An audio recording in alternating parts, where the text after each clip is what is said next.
नवी मुंबईमध्ये महापालिका आणि सिडकोचं श्राद्ध घालण्यात आलं। पवारांच्या राष्ट्रवादीच्या कार्यकर्त्यांनी अनोख्या पद्धतीचं आंदोलन करत श्राद्ध घातलं।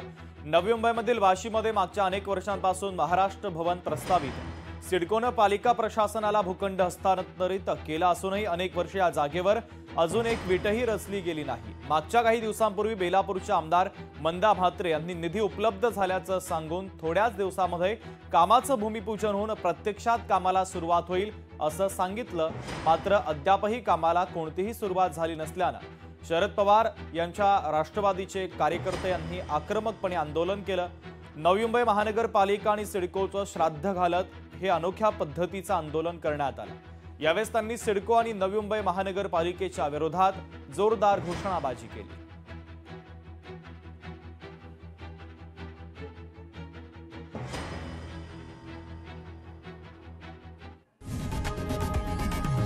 लोकशाही मराठी ऐका, पहा, जागरूक रहा।